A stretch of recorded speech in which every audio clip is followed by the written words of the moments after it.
நீங்கள் இரு சாராரும் உங்கள் இறைவனின் அருட்கொடைகளில் எதை பொய்யாக்குவீர்கள்?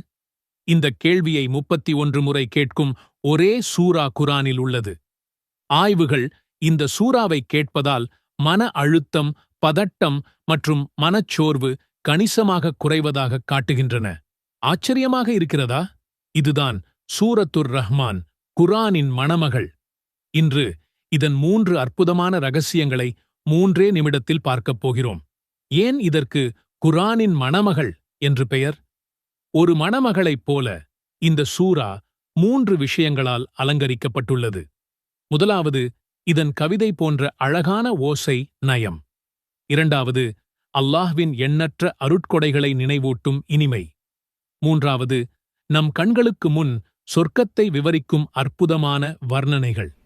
இந்த 3ம் சேர்ந்துதான் இதை குரானின் மகுடமாக மாற்றுகிறது.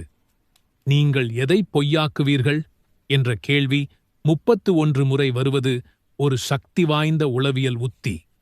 ஒரு கேள்வி மீண்டும் மீண்டும் வரும்போது நம் மூளை அதை கவனிக்கத் தொடங்குகிறது. இது நம் மனநிலையை கவலையிலிருந்து நன்றியுணர்வுக்கு உடனடியாக மாற்றுகிறது. சூரியன், சந்திரன், கடல்கள், பழங்கள் என அல்லாஹ் நமக்கு அளித்த அருட்கொடைகளை பட்டியலிட்டு, இதை உன்னால் மறுக்க முடியுமா என்று நம் மனசாட்சியிடம் கேட்கிறது. அவன் 2 கடல்களை சந்திக்க வைத்தான். அவற்றுக்கு இடையே ஒரு தடுப்பு இருக்கிறது. அவை ஒன்றையொன்று மீறாது. 400 ஆண்டுகளுக்கு முன் சொல்லப்பட்ட இந்த வசனம் இன்று ஹாலோ குல்ரெயின் என்று அழைக்கப்படும் கடல்சார் உண்மையுடன் கச்சிதமாக பொருந்துகிறது.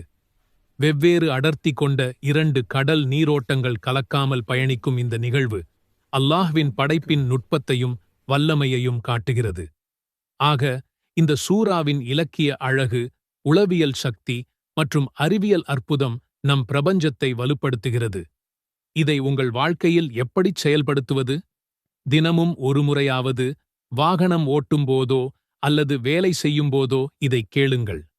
உங்கள் மன அழுத்தத்தில் ஒரு பெரிய மாற்றத்தை உணர்வீர்கள். இந்த அற்புதமான தகவலை உங்கள் நண்பர்களுடன் பகிர்ந்து இந்த நன்மையின் சங்கிலியைத் தொடருங்கள். அல்லாஹ்வை அர் ரஹ்மான், அருள் மிக்கவன் என்று அறிவிப்பதன் மூலம் சூரா அர் ரஹ்மான் தொடங்குகிறது. இது அல்லாஹ்வின் அனைத்து படைப்புகள் மீதும் கொண்ட எல்லையற்ற கருணையை வலியுறுத்துகிறது. முதல் வசனம், அருள் மிக்கவன். கருணை என்பது அல்லாஹ்வின் உலகத்துடனான உறவின் வரையறுக்கும் பண்பு என்பதை அடிக்கோடிட்டு காட்டுகிறது.